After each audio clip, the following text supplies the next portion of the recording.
Good morning, everyone. Welcome back to Biblio Fitness. Hope everyone's having a great day. Made some beautiful gains. A couple of days out from Christmas. So today I did want to discuss. I did start the ego on its own before, but now I'm actually gonna go through the whole thing. And I was just reading it today. Well, right before the start of this video. And I kind of wanted to give some of my thoughts before I continue on further with this book. One can see how it is a precursor to Nietzsche, the criticism of our desperate need to separate ourselves between the essential and non-essential, between the human body, the vessel, the decaying figure, the decaying vessel that will one day separate ourselves and become Holy Spirit, right? The Spirit is a good part of us. And he talks, it's a wonderful, simplistic, reductionist way of looking at it, but it's easy to digest and easy to kind of understand where, how he's trying to get his point across in a very rational way. But it's an astute criticism as to how, from the very beginning, this phrase that he continues to bring up time and time again. And I feel like it's essential to what he's trying to get across. And it's like what he says, the ancients got behind the spirit, the truth of nature, the truth of mind. The truth of nature. The truth of mind, right? But it was a truth whose untruth they try to get behind and eventually did. And for the moderns, which is, people influenced by Christianity, its spirit became the truth. And it's a truth whose untruth they try to get behind and eventually did. Because when we think about spirit and we think about this distinction and how we try to separate these two things, we like to ignore the simple fact that where the fuck does the spirit come from? It comes from us. The spirit has to be created out of nothing, and it can't be created out of nothing. Eventually, it has to be created from us. And one can say that the spirit is a way to conduct, as an avenue or as an attempt to establish order and control over nature itself, right? Not to, just like how he says, not to just get behind things and understand where they come from and what they are. And with this added knowledge, you develop courage over these obstacles, right? These are no longer terrifying things. You now are able to firmly grasp your surroundings, and that gives you a sense of control, obviously, But one can say that even the pursuit of reason, which I guess he makes the case for, with sophism and skepticism, is reason is a truth whose untruth they try to get behind and eventually did. That through sophism, the mind was seen as something of not only behind but above nature and relations and friendships and family and so on and so forth. Because from that train of thought, Christianity took it to a whole another level in despising the world, despising nature, despising state and relations, because only the spirit matters, right? The body and the body is attached to the world, and the world is sinful. Therefore, the body is sinful, and therefore it is essential that we make that separation between the body and the spirit. The spirit is what matters, right? The spirit is what will live on for all time. Therefore, we should only think of the spirit. And he brings up Descartes, right? I think, therefore I am. All of this to me has a similar tone, an escape from nature.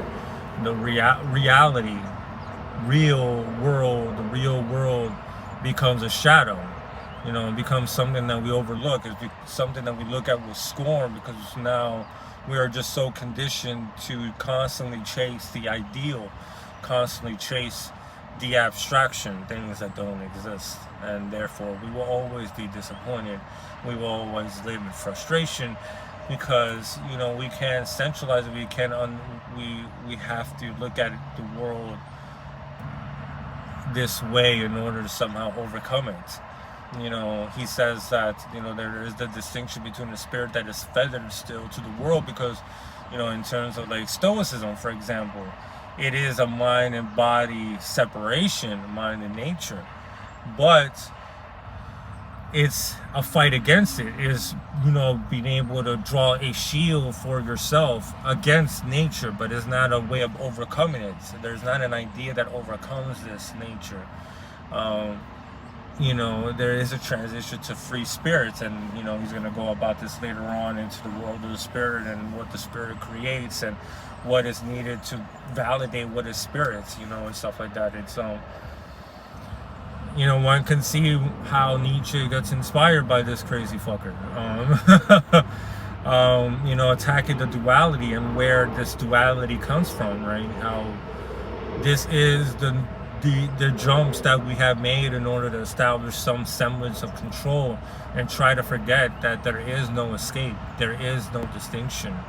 You are a fool if you look down on those who don't make those distinctions, right? Like, there are those that, you are considered a hedonist or an egoist, as Sterner likes to use that word, is, those who don't make any distinction between the spiritual and the material. For a spiritual person, a Christian, you have to chase for an idea, a spirit, something being above and beyond the world and its surroundings and our attachments to this world. To constantly live in the ideal, in the world of the spirit, in the world that doesn't exist. And that's why we always have this pent-up frustration that things don't go our way, and I'm like, but it's just like, what else did you expect? So I did not think I was going to be able to pack this much information in such a short span of time. So I'm kind of glad, to be quite honest with you. I want to go back to some reading. But it's a great book. It's it's dense. It's gonna be fun trying to get around all these ideas. But it's kind of being easier to follow, just because I have read Nietzsche. I'm in complete agreement with their conclusions, and I do love Stoicism, like I've said before. But it's good to get. I don't know. It's just good to see where we go, and the different avenues and the different ways that we go, or the different measures that we use in order to find purpose and to find a reason to live, right? This hate towards the world has caused us to create something else that is above and beyond us.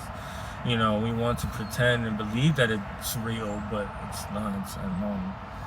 So I'm going to leave y'all with that. I'm going to go ahead and read some of this bad boy further.